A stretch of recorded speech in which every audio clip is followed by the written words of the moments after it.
Shri Swami Samarth. Hello, हाय, नमस्कार. श्री स्वामी समर्थ सगळ्यांना. तुमचं स्वागत आहे माझं चॅनेल नीता इजी शिलाईमध्ये. तर आज आहे आपल्या शिवण क्लासचा डे 3, तिसरा दिवस. तर आज आपण पेपर कटिंग पाहणार आहोत, जे आपण काल मापाच्या ब्लाऊजवरून मापे घेतली होती. आठवड्याच्या प्रत्येक बुधवारी आणि रविवारी शिवण क्लासचा व्हिडिओ नसणार आहे, वेगळा आपला आला तर येईल, पण शिवण क्लासचं तर 2 दिवस आठवड्यातून नसणार आहे, तर आठवड्यातून 4 दिवस असणार आहे.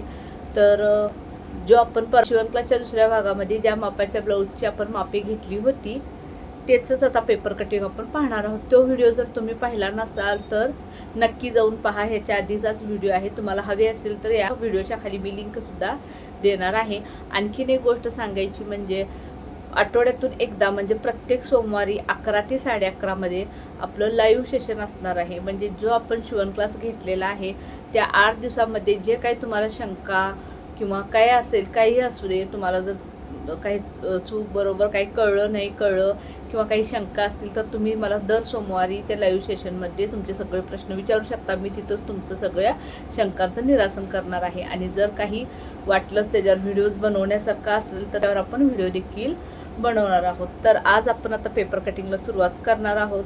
तर व्हिडिओ पूर्ण बघा, जेव्हा स्किप करू नका. आणि व्हिडिओ आवडला तर लाईक, शेअर आणि सबस्क्राईब करायला देखील विसरू नका. तुमच्या नातेवाईकांना, तुमच्या मैत्रिणींना कोण नवीन शिवण क्लास शिकणार असतील तर त्यांना नक्की लिंक शेअर करा. आणि हाईप पॉईंट दाबायला विसरू नका, कारण हाईप पॉईंट दाबल्यामुळे सुद्धा यूट्यूबला किंवा बाकीच्यांना सुद्धा कळेल की व्हिडिओ म्हणजे किती व्हिडिओ चांगला आहे किंवा नाही, ते हाईप पॉईंट दिल्यामुळं कळेल. त्यामुळे हाईप पॉईंट द्यायला विसरू नका. तर चला आता आपण कटिंग पाहूया. तर बघा, इथं आपण पेपर घेतलेला आहे. तर या पेपरचे आपल्याला डबल फोल्ड करून घडी टाकायची आहे. तर बघा, अशा पद्धतीने मी याला डबल फोल्ड केलेला आहे.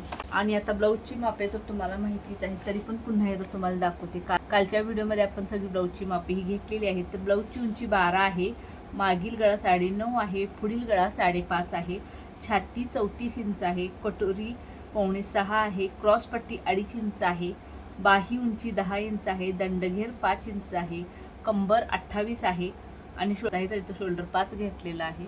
तर बघा, आपण पहिला उंची टाकून घेऊया. तर ज्या साईडला आपली घडीची बाजू आलेली आहे त्या घडीच्या बाजूवरती आपल्याला उंचीचं माप घ्यायचं आहे.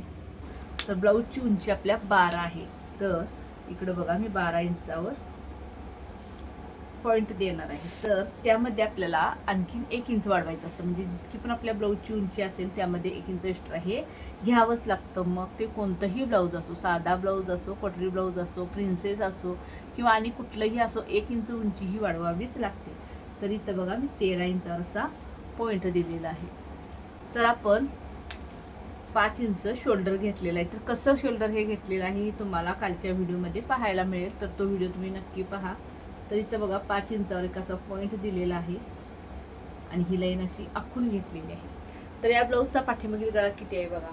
तर या ब्लाऊजचा गळा पाठीमागील 9.5 आहे, म्हणजे डीप आहे.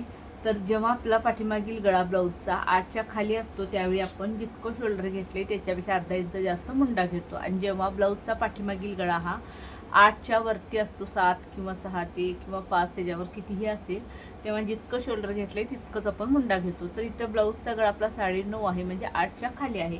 तर आपण इथं अर्धा इंच वाढवून घेणार आहोत. म्हणजे इथं आपण मुंडा 5.5 इंच घेणार आहोत. तर 5.5 इंचाची अशी लाईन आखून घेतली. तर इथे देखील 5 इंच आहे का ते पाहून घ्यायचं आणि मग आपल्याला ही लाईन अशी आखून घ्यायची आहे. तर बघा, ही लाईन अशी आखून घेतली. त्यानंतर ब्लाऊजची छाती आहे 34 इंच. तर आता आपल्याला 34चा चौथा भाग काढायचा आहे. तर बघा, तर तुम्हाला पूर्ण टेपमध्ये दिसते का बघा, हे इथून ते इथपर्यंत आपलं 34 आहे. तर टेप बघा, आपल्याला हे असा इथं 34 वरती आणून ठेवायचं आहे. त्यानंतर इथं जर फोल्ड केलं तर इथे किती येणार आहे बघा, तर इथं आलेलं आहे 17. तर या पुन्हा हा टेप आपण 17वर आणून ठेवायचा आहे. तर दोनदा आपल्याला अशी घडी टाकायची आहे. तर इथं बघू शकता किती आलेलं आहे. तर इथं आलेलं आहे आपलं बरोबर 8.5 इंच. घडीवरती आपण इथे 8.5 इंच घेणार आहोत, म्हणजे छातीचा चौथा भाग. तर बघा, 8.5 इंचावर एक असा पॉईंट दिला आणि यामध्ये आपल्याला मार्जिनसाठी 1.5 इंच घ्यायचं आहे. तर 2 इंच सुद्धा तुम्ही घेतला तर चालते, 1.5 इंच सुद्धा घेतला तर चालते. काही नवीन मुली वगैरे असतात, पहिल्यांदा ब्लाऊज शिवून घेत असतात किंवा लहान असतात, त्यांच्यासाठी तुम्ही 2 घेऊ शकता, कारण मग पुढे त्यांची जसं वाढतं वय असतं त्यामुळे फिटिंगला बरं पडतं. तर शक्यतो मी 1.5च घेतो, पण नवीन नवरीचं वगैरे ब्लाऊज असेल तर 2 इंच मार्जिन घेतो. तर इथं आपण आता 1.5 इंच घेऊया. तुम्ही तुमच्या पद्धतीने मार्जिन घेऊ शकता, कमी किंवा जास्त. तर इथं मी 1.5 इंचावर पॉईंट दिला आणि ही अशी छातीची लाईन आखून घेतली आहे. तर ब्लाऊजची कंबर बघा 28 इंच आहे. तर 28चं देखील तुम्हाला मी इथं दाखवते. तर बघा हे आपलं आहे 28. इथं 28 वरून बोट ठेवलेलं आहे आणि हे सुरुवातीचं टोक आणून इथं 28 वर ठेवायचं आणि इथं असं फोल्ड करायचं. तर फोल्ड केले तिथं किती आले बघा, 14 आलेलं आहे. तर पुन्हा हे सुरुवातीचं टोक असं 14 वरती आणून ठेवायचं आणि इथं असा फोल्ड करायचा आहे. तर इथं जिथं फोल्ड केले तिथं आलेलं आहे आपलं 7, म्हणजे 28चा चौथा भाग हा 7 आहे, म्हणजे कमरेचा चौथा भाग 7 इंच आलेला आहे. तर 7 इंचावर एक असा पॉईंट दिला आणि पाठीमागे जे ब्लाऊजला असे 2 डाच आपण मारतो दोन्ही साईडला, त्या दोन्ही साईडच्या डाचासाठी इकडच्या डाचा अर्धा इंच आणि इकडच्या डाचाला अर्धा इंच असं मिळून आपण 1 इंच इथं एक्स्ट्रा घेणार आहोत आणि मार्जिनसाठी 1.5 इंच. तर जितकं तुम्ही मार्जिन इथं घेतलंय तितकंच इथं घ्यायचं आहे. छातीमध्ये 2 घेतला तर कमरेमध्ये देखील 2 घ्यायचं आहे. छातीमध्ये 1.5 घेतला तर कमरेमध्ये देखील 1.5 घ्यायचं. आणि ही अशी मार्जिनची आपली लाईन, ही फिटिंगची दोन्ही लाईन अशा आखून घेतल्या. तर आता इथं बघा पाठीमागील गळा 9.5 आहे, ब्लाऊजची छाती 34 आहे. तर इथं मी 2 इंच गळारुंदी घेणार आहे, कारण मग उंची कमी आहे ब्लाऊजची आणि पाठीमागील गळा मोठा आहे. तर इतकंच आपली 2 इंचाचीच पट्टी राहणार आहे, त्यामुळे 2 इंच घेतलेलं आहे, कारण मग शोल्डरमधून तुमचा ब्लाऊज उतरून येईल. तर पुढील गळा आपला 5.5 इंच आहे. तर 5.5 इंचावर एक पहिला आपल्याला पॉईंट देऊन घ्यायचा आहे. त्यानंतर 1 इंच आपल्याला एक्स्ट्रा मार्जिन घ्यायचं आहे. तर दोन्हीही पॉईंट आपल्याला लागणार. हा पॉईंट आपल्याला वेगळ्या कारणासाठी लागणार आहे आणि इथे खालच्या साईडला मी गळारुंदी 2.5 इंच घेणार आहे. वरच्या साईडला 2 घेतली, पण इथं 2.5 घेतलेली आहे, कारण ब्लाऊज मग छातीमध्ये टाईट होईल. जर इथं तुम्ही 2 इंच घेतला पण इथं सुद्धा 2 इंचच घेतला तर छातीमध्ये तुमचा ब्लाऊज टाईट होणार आहे. म्हणून इथे 2 इंच घेतलं तर इथं तुम्हाला 2.5 इंच घ्यायचं आहे आणि ही लाईन अशी आखून घ्यायची.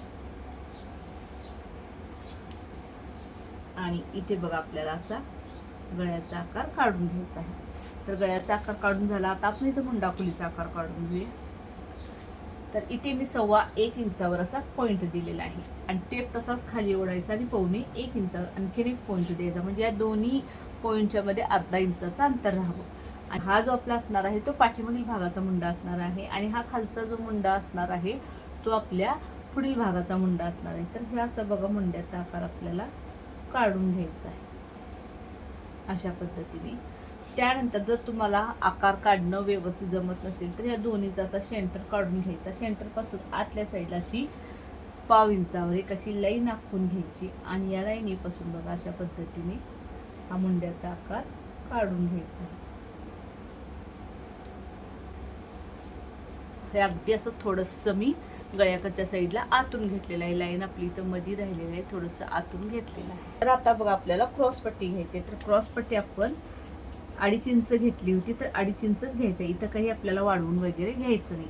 आणि ह्या साईडला 2.5 इंच घेतली तर इकडच्या साईडला इकडं जितकी घेतो त्याच्यापेक्षा अर्धा इंच कमी, म्हणजे इकडं 2.5 घेतली तर इकडं आपल्याला 2 घ्यायचे आहे. तर 2 इंचावर असं पॉईंट दिला आणि ही तिरकी लाईन अशी आखून घ्यायची आहे.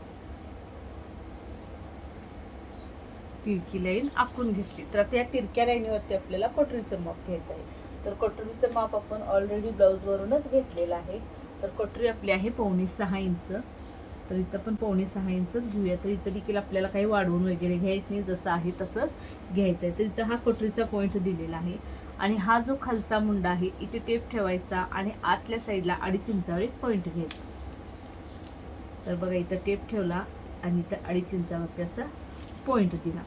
तर हा आपला 5.5 इंचाचा गळ्याचा पॉईंट जो मी तुम्हाला मागे सांगितला होता की आपल्याला लागणार आहे, हा पॉईंट, हा कोटरीचा पॉईंट आणि हा पॉईंट, हे तिन्ही पॉईंट मिळून आपल्याला कोटरीचा आकार घ्यायचा आहे. हे तिन्ही पॉईंट मिळून जर तुम्ही कोटरीचा आकार घेता अगदी व्यवस्थित छान आणि फुगी आपली गोल कोटरी येणार आहे. तर बघू शकता किती छान आपल्या कटोरीचा आकार आलेला आहे. आणि ह्या दोनच्या मध्ये जो भाग आहे तो आहे आपला शोल्डर. तर हा आपला शोल्डर आहे आणि ही आहे आपली गळा रुंदी.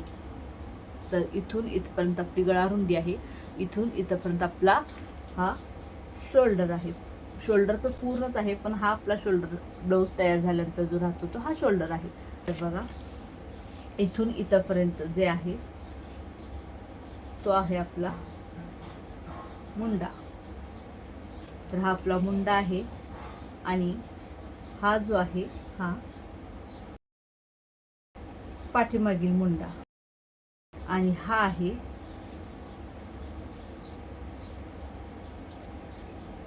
पुढील मुंडा. हा आपला पाठीमागील मुंडा, हा आपला पुढील मुंडा. हे शोल्डर, ही गळा रुंदी आणि ही इथून हे इथपर्यंत ही गळा लांबी असणार आहे.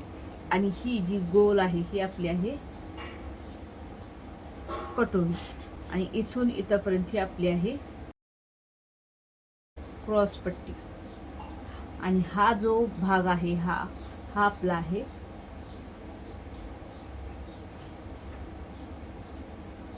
साइड पीस आणि हे आपलं आहे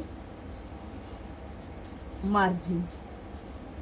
तर ही सगळी मापे बघा जशी इथं दिलेली आहेत तशी तुम्ही तुमच्या वहीमध्ये लिहून घ्या. आपण डायग्राम सुद्धा पुढे पाहणार आहोत, पण हे इतकं तर तुम्हाला आत्ता कळण्यासाठी मी हे दिलेलं आहे.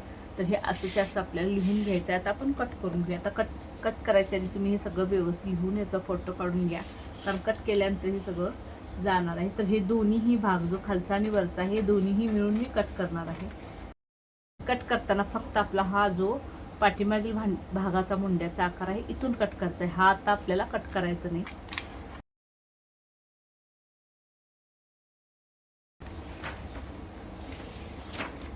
तर आता बघा हा आपला असा पूर्ण पाठीचा भाग, जेव्हा तुम्ही ब्लाऊजचा भाग कट करता त्यावेळी हा असा पूर्ण पाठीचा भाग निघतो आपल्या. पण आता आपल्याला काय करायचं, इथून मधून कट करायचं आहे, कारण आपण हा पेपर घेतलेला आहे. हा काय आपला ब्लाऊज नाही आहे, कारण ब्लाऊजवरती आपण एकच भाग असा ठेवून ब्लाऊजला घडी टाकून त्याच्यावरती एकच भाग असा ठेवून कट करून घेऊ शकतो. तर हा आता मी मधून कट करून घेणार आहे. तर बघा हा आपला पाठीचा भाग आणि हा पुढचा भाग आहे. तर हा साईडला ठेवूया. पाठीमागील भागावरती बघा इथं गळा रुंदी 2 इंच घ्यायचं आहे आणि पाठीमागील गळा आहे इथं 9.5 इंच.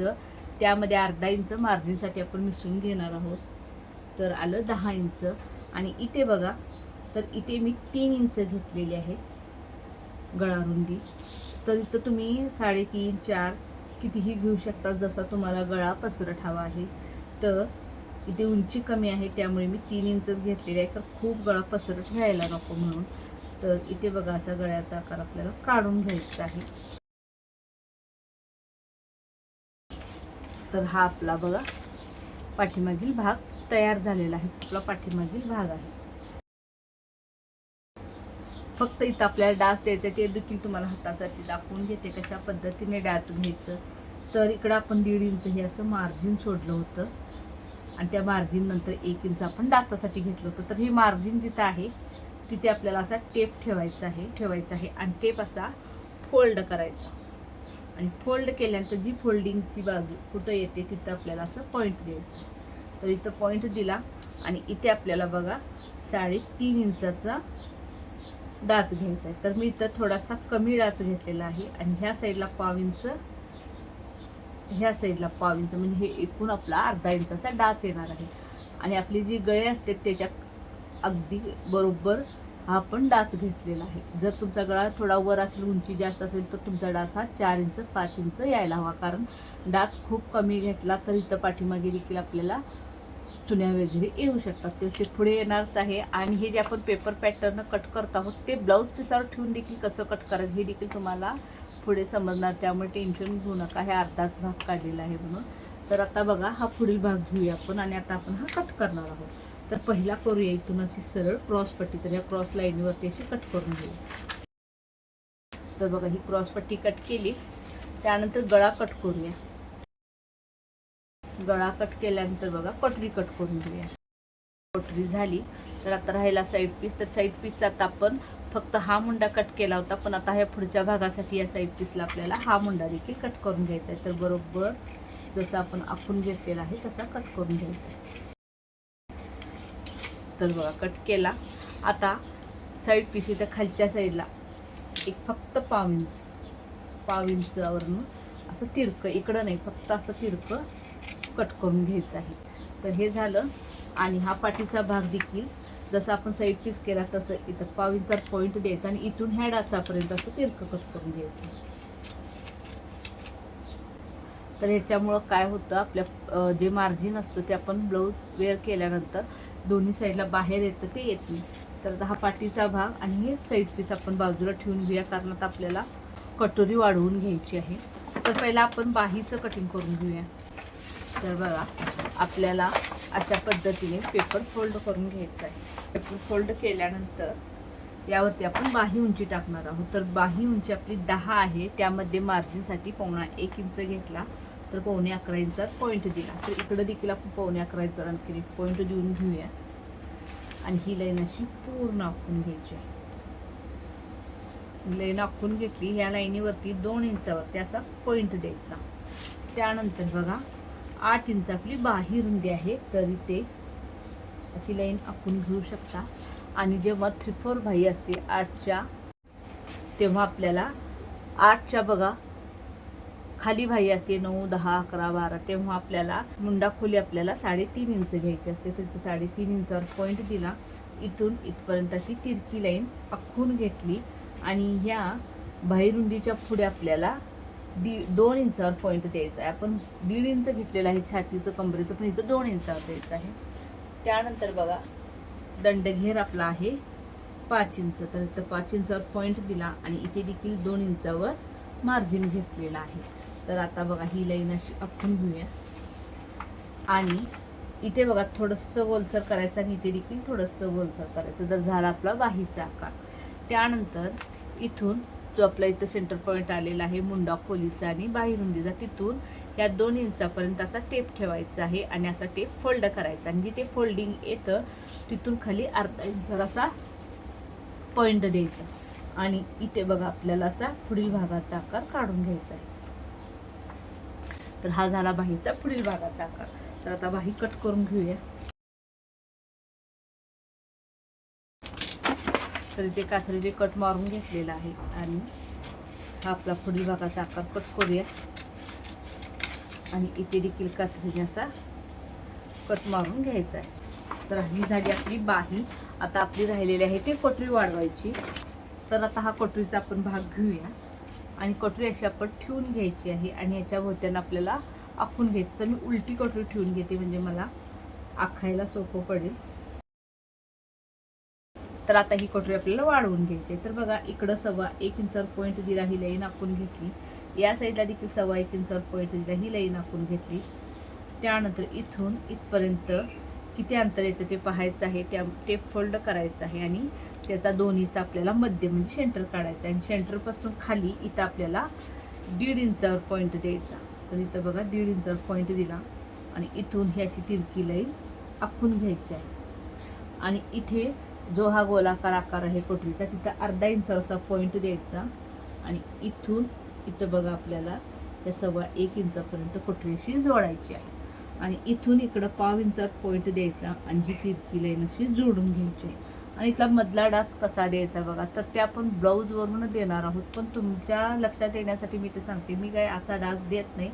तर आपण किती एक्स्ट्रा घेतलेला आहे तितकं इथं आपण माप घ्यायचं. तर आपण 1.25 इंच एक्स्ट्रा घेतलेलं आहे, तर दोन्हीकडे 1.25 इंच घेतलं आणि इथून आपल्याला डाच 2.5 इंचाचा घ्यायचा आहे. तर हा 2.5 इंच झाला आणि मार्जिनसाठी अर्धा इंच. तर असं मिळून हे 3 इंचाचा आपण इथे डाच घेतलेला आहे आणि हे असं डाच आखून घ्यायचा.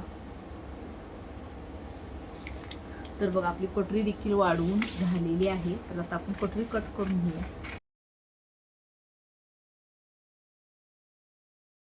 तर बघा कटोरी देखील आपली वाढवून झालेली आहे. ही आपली क्रॉस पट्टी आहे, ती आपण कापडावरती ठेवताना काय करायचं आहे, ही आहे अशीच आपल्याला घ्यायची. यामध्ये काही नाही, फक्त ही जी सरळ साईड आहे ह्या साईडला आपल्याला कपडा अर्धा इंच वाढवून घ्यायचा. तर समजा इथं अर्धा इंच आपण असं इथं अर्धा इंचाची अशी लाईन आखून घेऊया. तर ह्या लाईनीच्या इकडं आपल्याला क्रॉसपट्टी अशी ठेवायची आहे आणि इथून असं मार्किंग करून घ्यायचं. तर बघा म्हणजे ही पूर्ण आपल्याला ही अर्धा इंचासोबत आपल्याला क्रॉसपट्टी लागणार. बघा ही झाली आपली क्रॉसपट्टी देखील तयार. तर बघा हा आपला पाठीचा भाग आहे, ही आपली कटोरी आहे, हा आपला साईड पीस आणि ही आपली क्रॉसपट्टी आहे आणि ही शेवटला बघा आपली ही बाही आहे. बघू शकता. तर आपलं हे पेपर कटिंग आजचं पहिलं पेपर कटिंग आपल्या क्लासमधलं कट करून झालेलं आहे. तर बघा आपलं पेपर कटिंग करून झालेलं आहे. आता तुम्हाला जर काही शंका असेल तर तुम्ही कमेंट करा किंवा सोमवारच्या लाईव्ह सेशनमध्ये शंका विचारू शकता. तुम्ही लिहून ठेवा तुम्हाला काय वाटते शंका ते, आणि तुम्ही सोमवारी मला लाईव्हमध्ये विचारा किंवा कमेंट देखील करू शकता. लाईव्हमध्ये विचारला तर तुम्हाला लक्षात आलं की समोरासमोरच उत्तरं मिळतील. आणि हा व्हिडिओ कसा वाटला मला नक्की कमेंट करून सांगा. तुम्हाला अजून सविस्तर व्हिडिओ हवा आहे की हा समजला आहे किंवा नाही समजला हे मला नक्की कमेंट करून सांगा. आणि मी परत एकदा सांगते, हाईप पॉईंटवर नक्की क्लिक करा. हाईप पॉईंट दिल्यामुळे आपला व्हिडिओ सगळ्यांच्यापर्यंत पोहोचल. ज्या ज्या लेडीज आहेत खेड्यापाड्यातल्या ना काहीतरी करायची इच्छा आहे त्यांच्यापर्यंत सुद्धा हा व्हिडिओ पोहोचेल. त्यामुळे हाईप पॉईंटवर नक्की क्लिक करा, म्हणजे लाईक करा. नंतर तुम्हाला मग लाईक केल्यानंतर हाईप पॉईंटचं ऑप्शन येईल, मग हाईप पॉईंट द्या. चला भेटू पुढच्या व्हिडिओमध्ये. Thank you, bye bye.